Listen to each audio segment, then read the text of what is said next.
Hello Natalie and Star. Today I've got a story called Mr. Meddle is a Snowman. Now one day Mr. Meddle met his friend Jinx. Jinx was looking very cross and Meddle was surprised. "What's the matter, Jinx?" he asked. "Someone's been taking the onions out of my garden shed," said Jinx. "I saw their footsteps in the snow this morning. I feel very cross." "You could catch the thief, Jinx," said Meddle.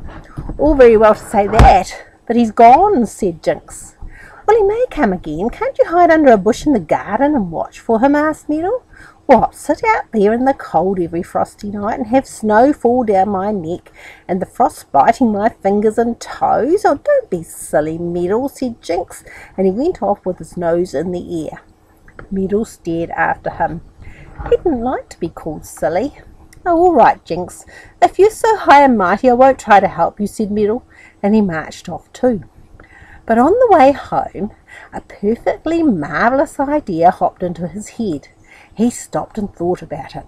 "I believe it's just the idea for catching the thief," said Meddle. "If I pretend to be a snowman and stand still in the middle of Jinx's front garden, I shall be able to watch and see if the robber comes in, and he won't mind me at all because he'll think I'm only a snowman. What a wonderful idea!" He thought about it. Now, how could he make himself look like a snowman? He didn't think it would be very pleasant to cover himself with snow on such a cold night. No, he wouldn't have snow. "I could wear my new big white mackintosh cape," thought Meddle suddenly. "Of course, it would make me look like such a great snowman. What a splendid idea. And I could rub flour all over my face to make me white and wear my own hat. Snowmen always wear hats. They have sticks too, so I can take my stick to hit the robber with." Meddle felt very excited. He rushed home and got out his mackintosh. It covered him almost to the ground, so it would do very well. "How pleased Jinx will be when I catch the robber for him," thought Meddle. "He'll be sorry he marched off with his nose in the air." That night Meddle crept down the road with his mackintosh cape rolled up under his arm and his face white with flour. He didn't mean to put the mackintosh on until he came to Jinx's garden. When he got there was no one about, so Meddle unrolled his big white cape and put it round his shoulders. It fell almost to his feet. He kept his hat on and he had a scarf round his neck to keep out the cold. Snowmen often had scarves.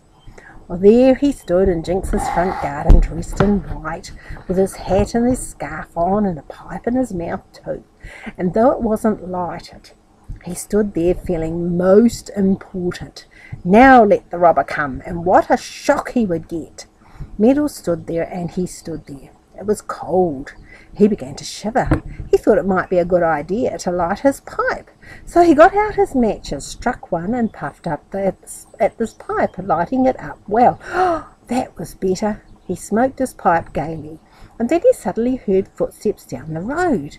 It was the village policeman passing by.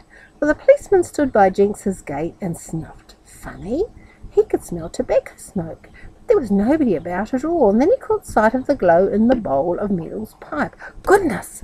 Somebody was standing in Jinx's garden smoking, but there was no one there except the snowman. Well, how can a snowman smoke a pipe? Wondered the policeman, puzzled. How strange!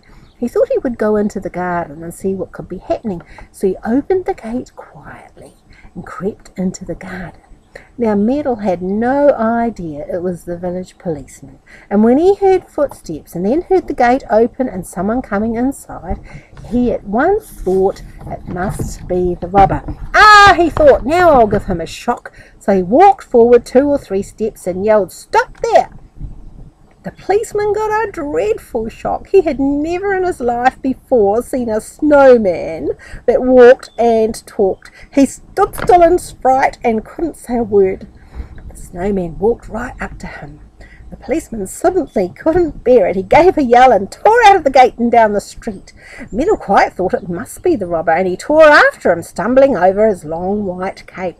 "Help! The snowman's after me!" "Help! The snowman's after me!" yelled the frightened policeman. Oh, people came running out of their houses to see what was happening, and when they saw the snowman rushing after the policeman, they were so frightened that they ran away too.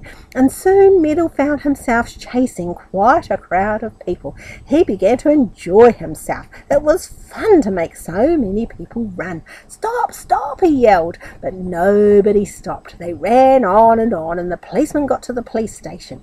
He stumbled in, panting out that a snowman was chasing him, and all the other policemen put on their helmets and ran out to see. And they were just in time to see the frightened people rushing past, and there was the snowman galloping after them. One policeman put out his foot as Meddle thundered past, and Meddle tripped and fell over, rolling along the pavement. Oh, he was very angry. "How dare you trip me up?" he yelled. "I was after the robber. Now he's escaped." The policeman dragged Meddle into the police station. The frightened policeman who had run away was most astonished to see him. "So you weren't a snowman after all," he said. "You were dressed up in that white cape." "Well, Mr. Meddle, and what were you doing in Mr. Jinx's garden, I should like to know? I suppose you weren't looking for his onions by any chance?" "How dare you say that?" cried Meddle. "I was watching for the thief, and I thought you were the thief, and that's why I chased you."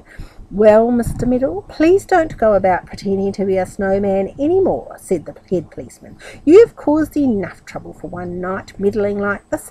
Anyway, Mr. Jinxes has locked up his shed and taken the key so nobody can steal his onions again. You needn't bother yourself with the robber either. We caught him this evening stealing somebody else's leeks." "Well, really, so all my trouble was for nothing," said Meddle indignantly. "And you've torn my white cape, and somebody's trodden on my hat, all for nothing. It's too bad." "It's your own fault," said the policeman. "You shouldn't meddle." "Ho!" said Meddle haughtily, and off he went, sticking his nose high in the air. "He'll never learn, will he?"